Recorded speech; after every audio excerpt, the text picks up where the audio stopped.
Segundo Samuel 6. E tornou Davi a juntar todos os escolhidos de Israel, em número de 30.000. E levantou-se Davi e partiu com todo o povo que tinha consigo de Baalá, de Judá, para levarem dali para cima a arca de Deus, sobre a qual se invoca o nome do Senhor dos Exércitos, que se assenta entre os querubins. E puseram a arca de Deus em um carro novo, e levaram da casa de Abinadab, que está em Geba, e Uzá e Alô, filhos de Abinadab, guiavam o carro novo. E levando da casa de Abinadab, que está em Geba, com a arca de Deus, Alô ia adiante da arca. E Davi e toda a casa de Israel alegravam-se perante o Senhor, com toda sorte de instrumentos de madeira, de faia, com harpas e com saltérios, e com tamborins, e com pandeiros, e com símbolos. E chegando à eira de Nacon, estendeu Uzá a mão à arca de Deus e segurou-a, porque os bois a deixavam pender. Então a ira do Senhor se acendeu contra Uzá, e Deus o feriu ali por esta imprudência, e morreu ali junto à arca de Deus. E Davi se contristou, porque o Senhor abrira rotura em Uzá, e chamou aquele lugar Pérez Uzá, até ao dia de hoje. E temeu Davi ao Senhor naquele dia e disse: como virá a mim a arca do Senhor? E não quis Davi retirar para si a arca do Senhor, para a cidade de Davi. Mas Davi a fez levar à casa de Obed-edom, o gereu. E ficou a arca do Senhor em casa de Obed-edom, o geteu, 3 meses. E abençoou o Senhor a Obed-edom e a toda a sua casa. E então avisaram a Davi, dizendo: abençoou o Senhor a casa de Obed-edom e tudo quanto tem, por amor da arca de Deus. Foi, pois, Davi e trouxe a arca de Deus para cima, da casa de Obed-edom, à cidade de Davi, com alegria. E sucedeu que, quando os que levavam a arca do Senhor tinham dado 6 passos, sacrificava ele bois e carneiros cevados.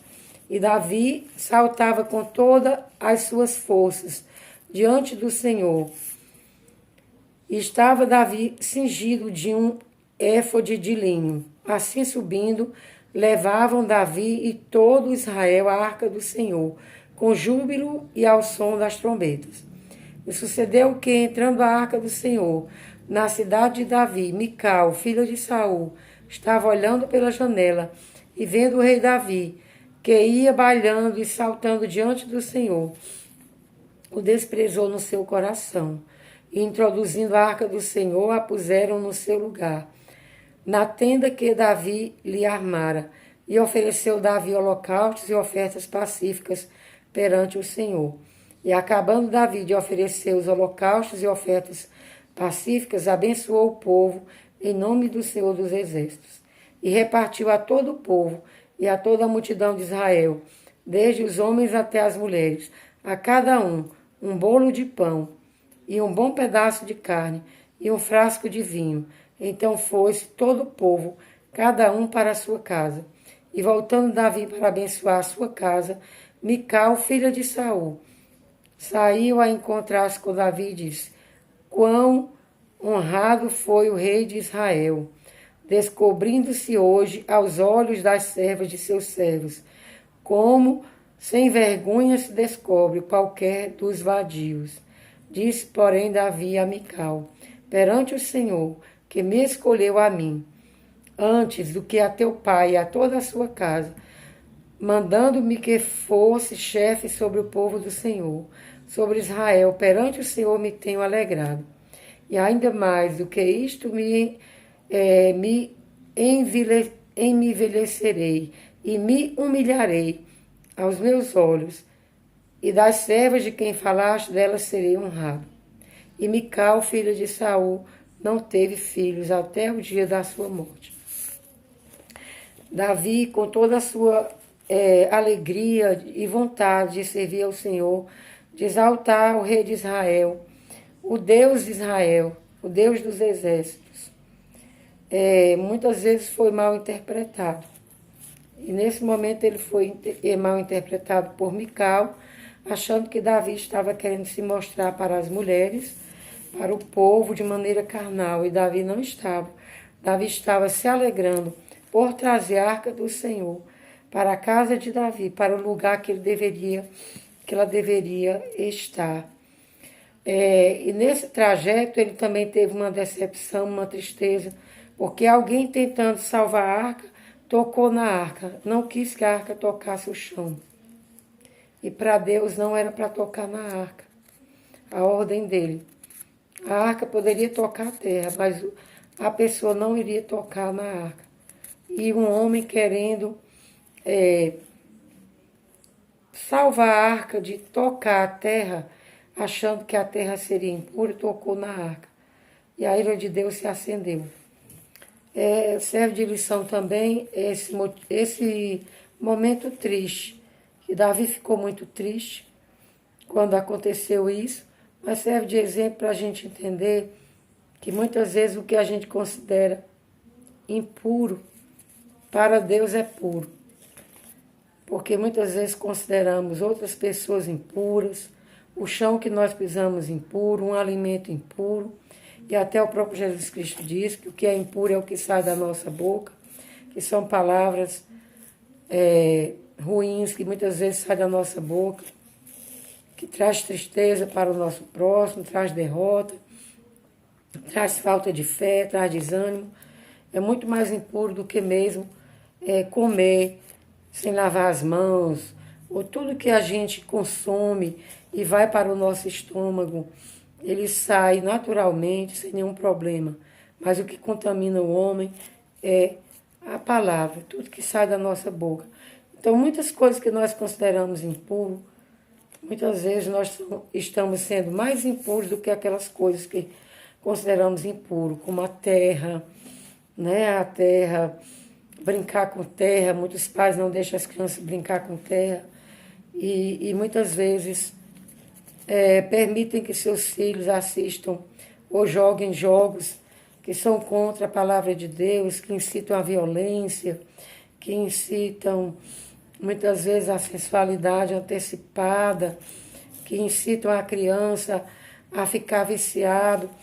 E muitas vezes coisas que consideramos que são impuras não são, e coisas que consideramos que são boas não são. Tenhamos muito cuidado com isso. Essa lição serve de lição para nós isso. Também a alegria de Davi, né? O coração puro na hora da alegria de servir a Deus, e que muitas vezes é interpretado por outras pessoas que não estão com o mesmo espírito, né? De amor, de espiritualidade, que interpretam que a pessoa está ali para se vangloriar, para se mostrar. E Mical deu essa interpretação e foi repreendida por Davi. E aqui diz que Mical, filho de Saul, não teve filhos até o dia da sua morte. Aqui, indiretamente, diz como se fosse uma disciplina para ela. Não diz claramente que foi por isso. Claramente, dá a entender. Então, é muito bom a gente ler a palavra de Deus, porque muitas vezes o que Deus considera puro, nós consideramos impuro. E o que Ele considera impuro, nós consideramos puro. E nós só podemos ver realmente como é a vontade de Deus através da Bíblia, a palavra de Deus. Porque Ele diz que os nossos pensamentos não são iguais aos dele. Quando Ele fala isso aí, Ele está falando também do arrependimento, do presente, do passado, do futuro. Na parte que o profeta disse que Deus falou para ele, pedindo ao povo que se arrependesse, porque Deus não considera o passado das pessoas. Ele considera o presente. E Ele convoca a todos ao arrependimento. Se a pessoa teve um passado próximo de Deus, mas se desviou totalmente para o caminho do mal, naquele momento, no presente, ele precisa se arrepender.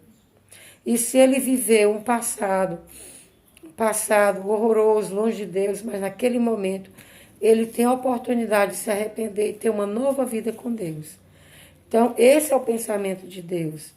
Então, que a gente leia mais a Bíblia, medite mais na palavra de Deus, para que a gente possa compreender o pensamento de Deus. O ser humano, muitas vezes, não quer ver uma pessoa que está cometendo coisas erradas a se arrepender. Gosta de dizer, não, ele vai morrer assim, não tem mais jeito, e não tem perdão, não adianta, e Deus não pensa assim. Enquanto que muitos que viveram vidas na presença de Deus, que estão desviados totalmente do caminho do Senhor, acham que Deus vai considerar o passado. E a Bíblia diz que Deus considera para ter misericórdia e para convidar para o arrependimento. No presente, eles estão precisando também se arrependerem e voltar para Deus. É esse o pensamento de Deus. É a gente se preocupar com o nosso presente. Como é que está a nossa vida hoje. Por isso que a Bíblia também fala, em Hebreus, se eu não me engano, em Hebreus, que diz que o Espírito Santo está convidando hoje. E hoje, escute a sua voz. Amém.